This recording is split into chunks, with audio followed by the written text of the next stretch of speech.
സ്നേഹമുള്ളവരെയും ഉയർപ്പ് ഞായറാഴ്ചയ്ക്ക് ശേഷമുള്ള രണ്ടാം ഞായറാഴ്ചയാണ് നമ്മൾ ഇന്ന് ആഘോഷിക്കുന്നത്. ഉയർപ്പിൻ്റെ അനുഭവം നമ്മുടെ ഹൃദയങ്ങളിൽ തുടിച്ചുകൊണ്ടിരിക്കുന്നു. ഈ സമയത്ത് ഈ ഞായറാഴ്ച നമുക്ക് നൽകപ്പെട്ടിരിക്കുന്ന സുവിശേഷം വളരെ പ്രാധാന്യമുള്ള ഒരു സുവിശേഷമാണ്. ഈശോ ഉയർപ്പിനെക്കുറിച്ചും പിതാവും പുത്രനും പരിശുദ്ധാത്മാവുമായ ത്രിത്വൈക ദൈവത്തിൻ്റെ ആ ത്രിത്വൈക ദൈവവുമായിട്ടുള്ള നമ്മുടെ ബന്ധത്തെക്കുറിച്ചുമാണ് യോഹന്നാന്റെ സുവിശേഷം 14-ാം അധ്യായത്തിൽ ഈശോയുടെ അന്ത്യ അത്താഴവേളയിൽ അവസാനമായി നൽകിയ വളരെ പ്രധാനപ്പെട്ട ഒരു പ്രഭാഷണമാണ്. എന്നാൽ അതിൻ്റെ അർത്ഥവും വ്യാപ്തിയും അന്നത്തേക്കാൾ കൂടുതൽ ഉയർപ്പിന് ശേഷവും ഇന്ന് നമ്മുടെ ജീവിതത്തിലും പ്രതിധ്വനിക്കുകയും അനുഭവിക്കുകയും ചെയ്യേണ്ടതാണ്. അതിലെ പ്രധാന വിഷയം ഈശോ പറയുന്നത് വിശ്വാസത്തെക്കുറിച്ച് തന്നെയാണ്. എന്നാൽ അവിടെ പറയുന്ന ഒരു രഹസ്യം ഇതാണ്: നിങ്ങൾ എന്നിൽ വിശ്വസിക്കുക, ദൈവത്തിലും വിശ്വസിക്കുക. നിങ്ങളുടെ ഹൃദയം അസ്വസ്ഥമാകേണ്ട. ദൈവത്തിൽ വിശ്വസിക്കുകയും എന്നിലും വിശ്വസിക്കുകയും. എന്താണ് ഈ രണ്ട് തരത്തിലുള്ള വിശ്വാസം? ഇവിടെയാണ് നമ്മൾ കൂടുതൽ ആഴമായി പഠിക്കേണ്ടത്. ഈശോയിൽ ഉള്ള വിശ്വാസത്തെയാണ് പറയുന്നത് എന്നിൽ വിശ്വസിക്കുക. അങ്ങനെ നമ്മൾ യേശുവിൽ വിശ്വസിക്കുകയും ആ യേശുവിലൂടെ ദൈവം നൽകിയിരിക്കുന്ന രക്ഷാകര രഹസ്യങ്ങളിൽ വിശ്വസിക്കുകയും ചെയ്യുമ്പോൾ, ആ രക്ഷയുടെ അനുഭവം ഉണ്ടായി കഴിയുമ്പോൾ, ആ ഉയർപ്പിൻ്റെ അനുഭവം നമുക്ക് ലഭിച്ചു കഴിയുമ്പോൾ, നമ്മുടെ വിശ്വാസം അഥവാ നമ്മൾ ത്രിത്വൈക ദൈവത്തിലുള്ള ആ അനുഭവത്തിലേക്ക് പ്രവേശിക്കും. യേശുവിലുള്ള വിശ്വാസത്തിലൂടെയും യേശുവിലുള്ള രക്ഷയിലൂടെയും മാത്രമേ നമുക്ക് പിതാവിലേക്കും ത്രിത്വത്തിലേക്കും ഉള്ള അനുഭവത്തിലേക്ക് പ്രവേശിക്കാൻ സാധിക്കുകയുള്ളൂ. അപ്പോൾ ഈശോ പറയുന്ന ഈ രണ്ട് കാര്യം, നിങ്ങൾ ദൈവത്തിൽ വിശ്വസിക്കുവിൻ എന്ന് പറയുന്നത് പിതാവും പുത്രനും പരിശുദ്ധാത്മാവുമായ ആ ത്രിയേക ദൈവത്തിൽ വിശ്വസിക്കുക എന്നതാണ്. രണ്ടാമത് പറയുന്നത് എന്നിൽ വിശ്വസിക്കുക എന്ന് പറയുന്നത് യേശു എന്ന രക്ഷകനും നാഥനും പാപവിമോചകനും ആയ ആ യേശുവിലുള്ള വിശ്വാസം. അപ്പോൾ ഇത് പ്രത്യേകിച്ച് ആ കാലഘട്ടത്തിലെ വലിയ ഒരു ബുദ്ധിമുട്ടുള്ള കാര്യമായിരുന്നു. ഫരിസേയരും നിയമജ്ഞരും നമ്മളെപ്പോഴും ചിന്തിക്കാറുള്ള പോലെ തന്നെ മോശയുടെ പ്രമാണങ്ങളും മോശയിലും കൂടുതൽ വിശ്വാസം അർപ്പിച്ചിരുന്നു. എന്നാൽ ഈശോ പറയുന്നത് അത് വിട്ട് പാപവിമോചനത്തിന് വേണ്ടി വന്നിരിക്കുന്ന എന്നിൽ വിശ്വസിക്കുക. അതാണ് എഫേസോസുകാർക്ക് എഴുതിയ ലേഖനത്തിൽ പ്രധാനമായിട്ട് പറയുന്ന ആശയം. അതായത് യേശുക്രിസ്തുവിലൂടെയുള്ള അവിടുത്തെ കൃപയുടെ സമൃദ്ധിക്കൊത്ത് നമുക്ക് ക്രിസ്തുവിൽ പാപമോചനവും അവൻ്റെ രക്തം വഴി രക്ഷയും കൈവന്നിരിക്കുന്നു. ഈ കൃപയാകട്ടെ അവിടുന്ന് തൻ്റെ ജ്ഞാനത്തിലും വിവേകത്തിലും നമ്മിൽ സമൃദ്ധമായി ചൊരിഞ്ഞിരിക്കുന്നു. അതാണ് ഈശോ പറയുന്നത്, ഞാനാണ് വഴി, ഐ ആം ദ വേ. ഞാനാകുന്നു വഴിയും സത്യവും ജീവനും. ഞാനാകുന്നു, ഞാനാണ് വഴിയും സത്യവും ജീവനും. അത് വലിയ ഒരു കാര്യമാണ്. എന്നിൽ ആരെങ്കിലും വിശ്വസിക്കുകയാണെങ്കിൽ അവൻ ആ വഴിയും സത്യവും ജീവനിൽ പ്രവേശിച്ചിരിക്കുന്നു. നമ്മൾ ഇനിയും ഇത് സംഭവിക്കേണ്ട ഒരു കാര്യമായിട്ടല്ല മനസ്സിലാക്കേണ്ടത്. ഇതെല്ലാം സംഭവിച്ചു കഴിഞ്ഞിരിക്കുന്നു.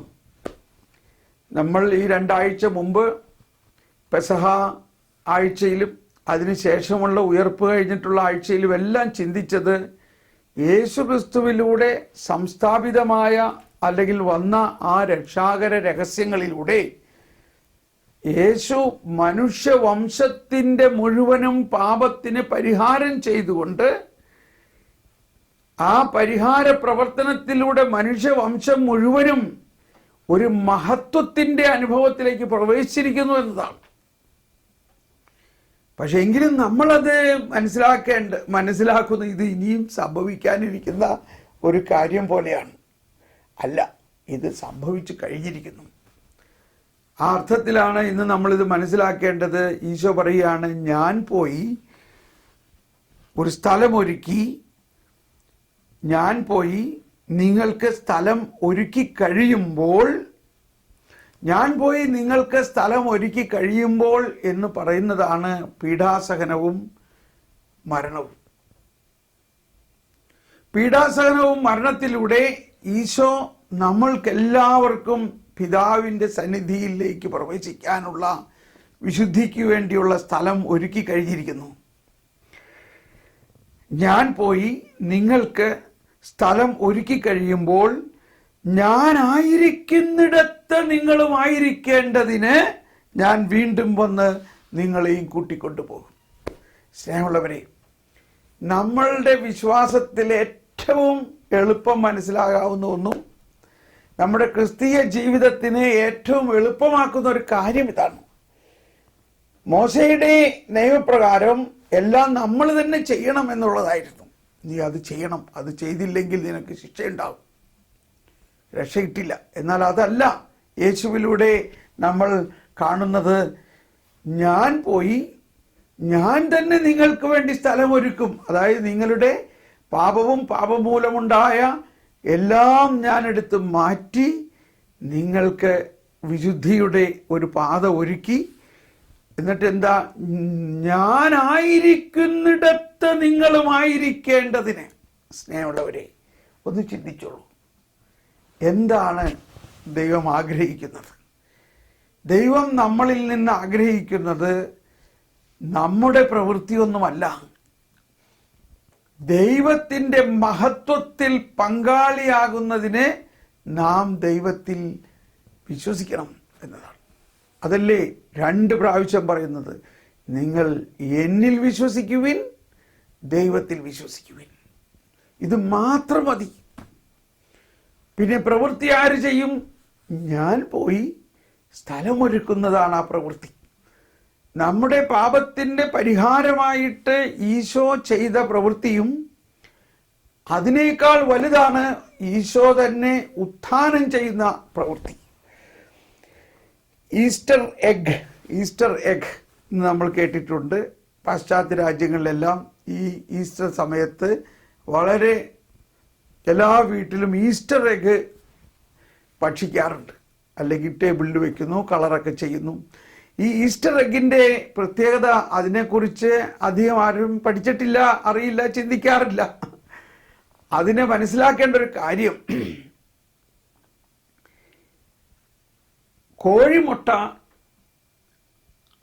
കോഴി അടയിരിക്കുമ്പോൾ ഏതാനും ദിവസങ്ങൾ കോഴി അടയിരുന്ന് കഴിഞ്ഞാൽ ആ മുട്ടയിൽ നിന്നും കുഞ്ഞ് വിരിഞ്ഞു വരുന്നു. ഈ മുട്ടയിൽ നിന്ന് കുഞ്ഞ് വിരിഞ്ഞു വരുന്നത് തള്ളക്കോഴി ആ മുട്ട പൊട്ടിക്കുന്നത് ഉള്ളിലൂടെ അല്ല. അതിൻ്റെ ഉള്ളിൽ ആ മുട്ടയിൽ ഒരു ജീവൻ വന്ന് ആ ജീവനുള്ള കോഴിക്കുഞ്ഞ് എത്ര മനോഹരമാണ്! അതിൻ്റെ തൂവലുകളും അതിൻ്റെ കണ്ണും അതിൻ്റെ ചുണ്ടും. അത് അതിൻ്റെ ഉള്ളിൽ ഉരുവായി കഴിയുമ്പോൾ അത് അതിൻ്റെ ഉള്ളിൽ നിന്നാണ് പൊട്ടിക്കുന്നത് തൊണ്ടിനെ. ആ കോഴിമുട്ടയുടെ ഉള്ളിൽ നിന്ന് ആ മുട്ട പൊട്ടിച്ച് അത് പുറത്തേക്ക് ഇങ്ങനെ വരുന്നു. ഇത് ഉയർപ്പിൻ്റെ പ്രതീകമാണ്. അതുകൊണ്ടാണ് ഈസ്റ്റർ എഗിൻ്റെ അർത്ഥം. ആ മുട്ടയുടെ ഉള്ളിൽ നിന്ന് ജീവൻ, അതിൻ്റെ ഉള്ളിലുള്ള ജീവനാണ് ഉയർപ്പ്. എന്ന പോലെ യേശു മരിക്കുന്നതിന് മുമ്പ് തന്നെ പറഞ്ഞിരുന്നതാണ്, അവർ എന്നെ കൊല്ലും, എന്നാൽ ഞാൻ 3-ാം ദിവസം ഉയർത്തു വരും. യേശുവിൻ്റെ ഉത്ഥാനത്തിൻ്റെ ഉള്ള വിശ്വാസമാണ് നമ്മുടെ ക്രിസ്തീയ ജീവിതത്തിൻ്റെ ഏറ്റവും പ്രധാന ശ്വാസം.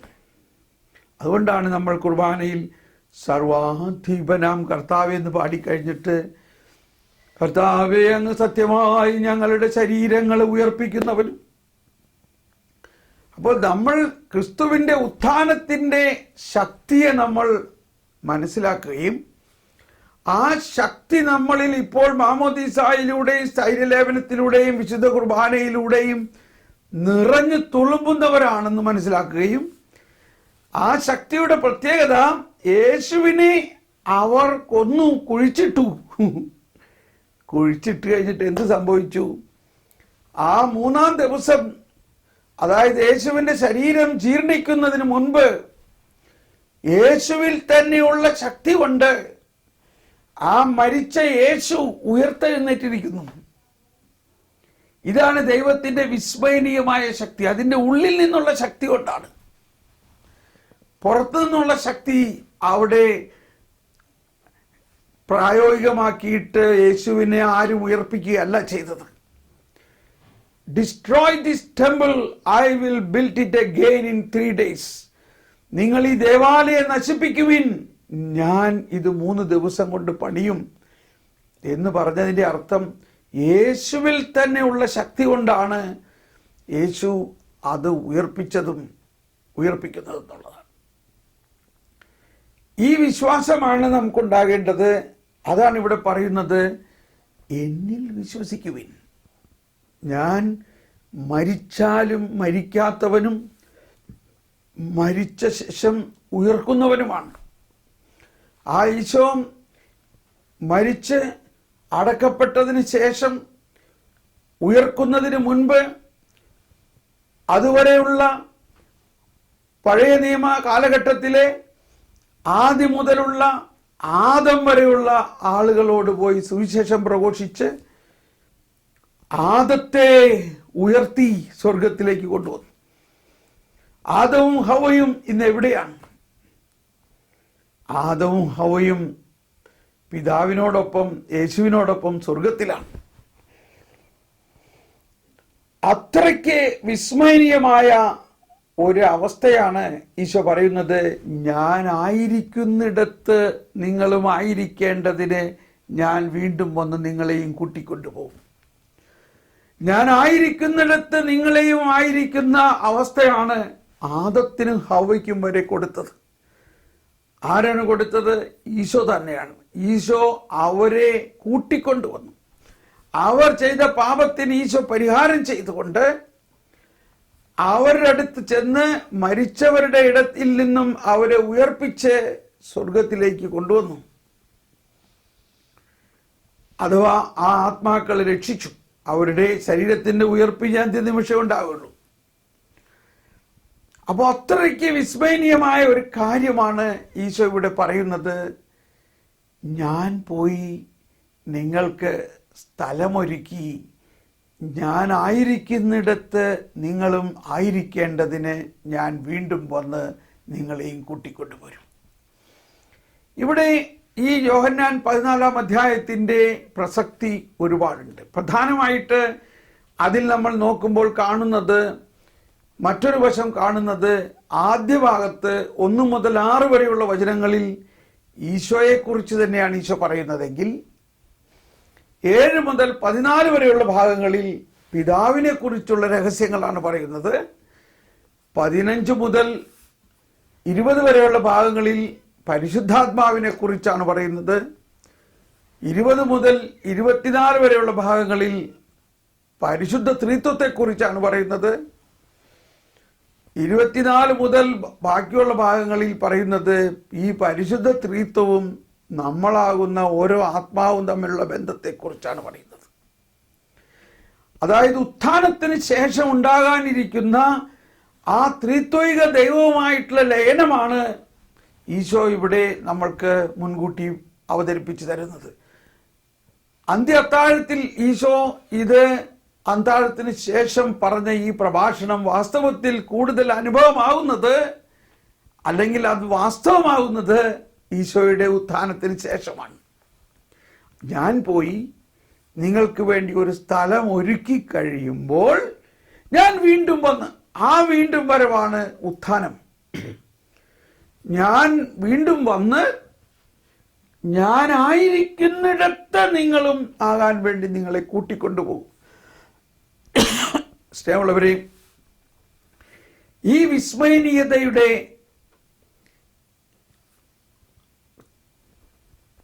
വെളിപാടാണ് ഈശോ ഉത്ഥാനത്തിന് ശേഷം എമ്മാവൂസിലേക്ക് പോയ ശിഷ്യന്മാരുടെ കണ്ണു തുറന്നതും വിശുദ്ധ ലിഖിതങ്ങൾ മനസ്സിലാക്കാൻ തക്ക വിധത്തിൽ അവരുടെ മനസ്സ് തുറന്നതുമെല്ലാം. ഇവിടെ പറയുന്ന രണ്ടാമത്തെ ഭാഗം ഇതാണ്. അപ്പോഴാണ് തോമസ് പറയുന്നത്, ഞങ്ങൾക്കറിയില്ല നീ എവിടേക്കാ പോകുന്നതെന്ന്. അപ്പോഴാണ് ഈശോ പറയുന്നത്, ഞാനാകുന്നു വഴിയും സത്യവും ജീവനും. മറ്റൊരു സ്ഥലത്തും പറയാത്ത ഒരു വചനമാണിത്. I am the way, the truth and the life. ദൈവമാണ് ജീവന്റെ ഉറവിടം. ജീവനെ നൽകിയവനും ജീവനെ സംരക്ഷിക്കുന്നവനും ജീവനെ അതിൻ്റെ മഹത്വത്തിലെത്തിക്കുന്നവനും ദൈവം തന്നെയാണ്. വാസ്തവത്തിൽ വലിയൊരു കാര്യമാണ്. നമ്മൾക്ക് മക്കളുണ്ട്, കുഞ്ഞുമക്കളുണ്ട്.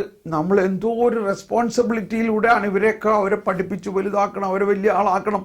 എന്തോ ഒരു ഫീലിംഗ് ആണ്, റെസ്പോൺസിബിൾ ഫീലിംഗ്. പക്ഷേ ഒരു കാര്യം നമ്മൾ മറന്നു പോവുകയാണ്. നമ്മളെക്കാൾ 10,000 മടങ്ങ് റെസ്പോൺസിബിൾ ഫീലിംഗ് നമ്മളെക്കുറിച്ചുള്ള ഒരാളാണ് ദൈവം. നമ്മുടെ ജീവനെക്കുറിച്ചും നമ്മുടെ ജീവന്റെ അന്ത്യത്തിൽ നമ്മൾ എവിടെ ചെന്ന് എത്തണം എന്നതിനെക്കുറിച്ചും ഹൂ ഈസ് റെസ്പോൺസിബിൾ? ഞാനാണ് വഴിയും സത്യവും ജീവനും. It is my responsibility. ഞാൻ സൃഷ്ടിച്ച നിന്നെ ഞാൻ എൻ്റെ കൂടെ കൊണ്ട് നടന്ന് അതിന് ലക്ഷ്യത്തിലെത്തുന്നത് വരെ ഞാൻ തന്നെ നയിക്കുമെന്നുള്ളതാണ്. അതാണ് തുടർന്ന് പറയുന്നത്, എന്നെ കാണുന്നവൻ പിതാവിനെ കാണുന്നു. അപ്പോൾ ഈശോയുമായിട്ട് നമ്മൾ അങ്ങ് ഇൻ്റഗ്രേറ്റ് ചെയ്ത് കഴിഞ്ഞാൽ, ലയിച്ചു കഴിഞ്ഞാൽ, നമ്മൾ ആ ത്രിത്വത്തിൻ്റെ കവാടത്തിൽ, ത്രിത്വത്തിൻ്റെ സാന്നിധ്യത്തിലേക്ക് പ്രവേശിച്ചു കഴിഞ്ഞു. അവിടുത്തെ പ്രധാന വ്യക്തി ആരാണ്? പിതാവാണ്. എന്നിട്ട് പറയുകയാണ്, എന്നെ കാണുന്നവൻ പിതാവിനെ കാണുന്നു. നമ്മൾ ഈ കാലഘട്ടത്തിൽ കരുണയെക്കുറിച്ച് ചിന്തിക്കുകയാണ്. കരുണയാണ് ആ പിതാവ്. ആ കരുണാസമ്പന്നനായ പിതാവ് മനുഷ്യാവതാരം ചെയ്ത്, മനുഷ്യനായി അവതരിച്ച്, മനുഷ്യന്റെ പാപങ്ങൾക്ക് പരിഹാരം ചെയ്ത് ഉയർത്തെഴുന്നേറ്റ് മനുഷ്യരെ പിതാവിൻ്റെ ഭവനത്തിലേക്ക് കൊണ്ടുവരികയാണ്. അതാണ് പറഞ്ഞത്, എൻ്റെ പിതാവിൻ്റെ ഭവനത്തിൽ ധാരാളം വാസസ്ഥലങ്ങളുണ്ട്. ഈ പ്രപഞ്ചത്തിൽ ഉണ്ടായ ആളുകളും ഉണ്ടാകാനിരിക്കുന്ന എല്ലാ ആത്മാക്കളെയും ഉൾക്കൊള്ളാൻ സാധിക്കുന്നതാണ് പിതാവിൻ്റെ ഭവനം. അപ്പോൾ അതെല്ലാം ഒരു ഇൻഫിനിറ്റ്, ഒരു അനന്തതയാണ് അവിടെ നമ്മൾ ചിന്തിക്കേണ്ടത്. ആ പിതാവിൻ്റെ സ്നേഹത്തിൻ്റെ വ്യാപ്തിയാണ് പിന്നെ പറയുന്നത്, എന്നെ കാണുന്നവൻ പിതാവിനെ കാണുന്നു. നിങ്ങൾ എന്നെ അറിഞ്ഞിരുന്നുവെങ്കിൽ എൻ്റെ പിതാവിനെയും അറിയുമായിരുന്നു. അപ്പോൾ ഈശോയെക്കുറിച്ചുള്ള പൂർണ്ണമായ അറിവ് നമുക്കുണ്ടാകുമ്പോൾ ദൈവപിതാവിനെക്കുറിച്ചും ഉള്ള പൂർണ്ണമായ അറിവ് നമുക്ക് ലഭിക്കും. ഇവിടെയാണ് പീലിപ്പോസ് പറയുന്നത്, കർത്താവേ, പിതാവിനെ ഞങ്ങൾക്ക് കാണിച്ചു തരിക. കണ്ടോ, പിതാവ് അദൃശ്യനാണ്, അരൂപിയാണ്. പിതാവിനെ എങ്ങനെ കാണുക? ഉടനെ ഈശോ പറയുകയാണ്, പീലിപ്പോസേ, ഇക്കാലമത്രയും ഞാൻ നിന്റെ കൂടെ ആയിരുന്നിട്ടും നീ എന്നെ അറിയുന്നില്ലേ? കണ്ടോ, പീലിപ്പോസേ എന്നുള്ള വാക്ക് നമ്മൾ ഓരോരുത്തർക്കും വേണമെങ്കിൽ എടുക്കാം. തോമസ് പോളെ, ഇക്കാലമത്രയും ഞാൻ നിന്റെ കൂടെ ആയിരുന്നിട്ടും നീ എന്നെ അറിയുന്നില്ലേ?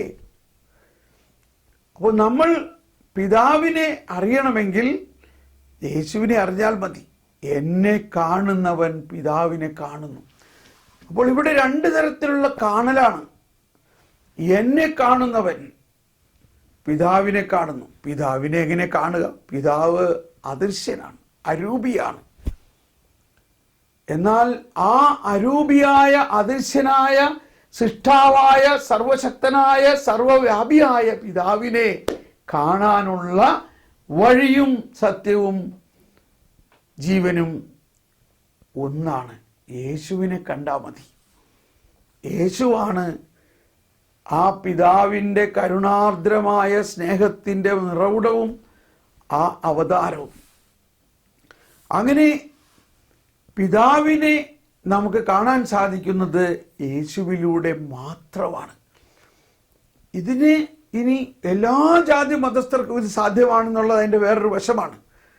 അത് വിസ്മരണീയമായ രീതിയിൽ പിതാവിനെ നമ്മൾ കാണാൻ ആരംഭിച്ചു കഴിഞ്ഞാൽ നമ്മുടെ ജീവിതത്തിൽ പിന്നെ വേറെ ഒന്നും വേണ്ട. പിതാവിനെ നമ്മൾ കാണുമ്പോൾ എന്തെല്ലാം സംഭവിക്കുന്നു എന്നതാണ് പറയുന്നത്. 10 വചനത്തിൽ പറയുകയാണ്, ഞാൻ പിതാവിലും പിതാവ് എന്നിലും ആണെന്ന് നിങ്ങൾ അറിയുന്നില്ലേ, വിശ്വസിക്കുന്നില്ലേ? ഞാൻ നിങ്ങളോട് പറയുന്ന വാക്കുകൾ സ്വമേധയാ പറയുന്നതല്ല. അതായത് ഈശോ പറയുന്ന വാക്കുകൾ ഒന്നും ഈശോ പറയണതല്ല. പിന്നെ ആരോ പറയുന്നത് എന്നല്ല ഇവിടെ പറയുന്നത്. പിതാവ് തൻ്റെ പ്രവൃത്തി ചെയ്യുകയാണ്. അതാണ് വലിയൊരു രഹസ്യം. പിതാവ് ഈ പ്രപഞ്ചത്തിൽ ഒരു പ്രവൃത്തി ചെയ്യുന്നത് ഇങ്ങനെയാണ്. അത് യേശുവിലൂടെ സംസാരിക്കുമ്പോൾ ആ പ്രവൃത്തി സംഭവിച്ചു കഴിഞ്ഞു. ഈശോ പറഞ്ഞു, അല്ലെങ്കിൽ പിതാവ് പറഞ്ഞു, പ്രകാശം ഉണ്ടാകട്ടെ എന്ന് പറഞ്ഞപ്പോൾ പ്രകാശമുണ്ടായി. എന്നപോലെ യേശു പറഞ്ഞ വാക്കുകൾ, യേശു പറയുന്ന ഓരോ വാക്കും നമ്മളങ്ങ് വിശ്വസിച്ചാൽ മതി, അതങ്ങ് സംഭവിക്കുക. യേശു തളർവാദ രോഗിയോട് പറഞ്ഞു, നീ കട്ടിലെടുത്തുകൊണ്ട് നടക്കുക എന്ന് പറഞ്ഞപ്പോൾ ആ പ്രവൃത്തി സംഭവിക്കുകയാണ് അവിടെ. അപ്പോൾ ഇതാണ് വലിയൊരു രഹസ്യം. ഈശോ പറയുകയാണ്, ഞാൻ പിതാവിലും പിതാവ് എന്നിലും ആണെന്ന് നീ വിശ്വസിക്കുന്നില്ലേ? വിശ്വസിക്കുന്നില്ലെങ്കിൽ പ്രവൃത്തികൾ കണ്ടിട്ടെങ്കിലും വിശ്വസിക്കുവിൻ. ഞാൻ പറയുന്ന വാക്കുകൾ സ്വമേധയാ പറയുന്നതല്ല. ഈശോ പറഞ്ഞു, ഞാൻ 3-ാം ദിവസം ഉയർത്തെഴുന്നേൽക്കും. ഇത് സ്വമേധയാ പറയുന്നതല്ല. എന്നിൽ വസിക്കുന്ന പിതാവ് തൻ്റെ പ്രവൃത്തി ചെയ്യുകയാണ്. അപ്പോൾ യേശുവിൻ്റെ ഉത്ഥാനം തന്നെ ഈ പിതാവിൻ്റെ ഏറ്റവും വലിയ പ്രവൃത്തിയാണ്. എന്നിൽ വസിക്കുന്ന പിതാവ്. നമ്മൾ പലപ്പോഴും ചിന്തിക്കാറുണ്ട്, യേശു പ്രാർത്ഥിച്ചു, പിതാവേ എന്തുകൊണ്ട് എന്നെ വിട്ടുകളഞ്ഞു എന്നുള്ള മാതിരി. പിതാവും പുത്രനും ഒരിക്കലും വിടാൻ പറ്റില്ല. എന്നെ കാണുന്നവൻ പിതാവിനെ കാണുന്നു, ഞാനും പിതാവും ഒന്നാണ്. ഞാൻ പറയുന്ന വാക്കുകൾ സ്വമേധയാ പറയുന്നതല്ല. എന്നിൽ വസിക്കുന്ന പിതാവ് തൻ്റെ പ്രവൃത്തി. അങ്ങനെയുള്ള ഏറ്റവും വലിയ പ്രവൃത്തിയാണ് ഈ പ്രപഞ്ചത്തിൽ സംഭവിച്ചത്. യേശുവിൻ്റെ ഉത്ഥാനം. യേശുവിൻ്റെ പ്രധാന പ്രഖ്യാപനം ഇതായിരുന്നു, ഞാൻ 3-ാം ദിവസം ഉയർത്തെഴുന്നേൽക്കും. ഞാൻ പറയുന്ന വാക്കുകൾ സ്വമേധയാ പറയുന്നതല്ല എന്ന ആ പ്രിൻസിപ്പിൾ ഇവിടെ ഒന്ന് അപ്ലൈ ചെയ്യുക. എൻ്റെ പിതാവ് തൻ്റെ പ്രവൃത്തി ചെയ്യുകയാണ്. ഇനി പറയുന്നത്, ഞാൻ പിതാവിലും പിതാവ് എന്നിലും ആണെന്ന് ഞാൻ പറയുന്നത് വിശ്വസിക്കുവിൻ, അല്ലെങ്കിൽ പ്രവൃത്തികൾ മൂലം വിശ്വസിക്കുവിൻ. ഏത് പ്രവൃത്തിയാണ് ഇപ്പോൾ വിശ്വസിക്കേണ്ടത്? നമ്മൾ ഈ കാലഘട്ടത്തിൽ നമ്മൾ ചിന്തിക്കുന്നത് ഉയർപ്പിൻ്റെ, ദൈവത്തിൻ്റെ ഏറ്റവും വലിയ പ്രവൃത്തിയാണ് ഉയർപ്പ്. അതിനുശേഷം 12-ാമത്തെ വചനത്തിൽ പറയുകയാണ്, എന്നിൽ സത്യം സത്യമായി ഞാൻ നിങ്ങളോട് പറയുന്നു, എന്നിൽ വിശ്വസിക്കുന്നവനും ഞാൻ ചെയ്യുന്ന പ്രവൃത്തികൾ തന്നെ ചെയ്യും, ഇവയേക്കാൾ വലിയവയും ചെയ്യും. ഇത് മനുഷ്യ മനസ്സിന് അഗ്രാഹ്യമാണ്. നമുക്ക് ചിന്തിക്കാൻ പറ്റുന്നുണ്ടോ? എന്നിൽ വിശ്വസിക്കുന്നവൻ പറയുകയാണ്, സത്യം സത്യമായി ഞാൻ നിങ്ങളോട് പറയുന്നു, എന്നിൽ വിശ്വസിക്കുന്നവൻ ഞാൻ ചെയ്ത പ്രവൃത്തികൾ ചെയ്യും, ഇവയേക്കാൾ വലിയവയും ചെയ്യും. സ്നേഹമുള്ളവരെ, ഈശോ സുവിശേഷ പ്രഘോഷണം ആരംഭിച്ചപ്പോൾ മുക്കുവന്മാരായ സാധാരണക്കാരായ മനുഷ്യരെ അപ്പസ്തോലന്മാരായി വിളിച്ചിട്ട് ആദ്യം മത്തായിയുടെ സുവിശേഷം 10-ാം അധ്യായത്തിൽ 8-ാമത്തെ വചനത്തിൽ പറയുന്നത്, അവരെ വിളിച്ചു, അവർക്ക് സകല അധികാരങ്ങളും കൊടുത്തു. എന്തെല്ലാം അധികാരങ്ങളാണ് കൊടുത്തത്?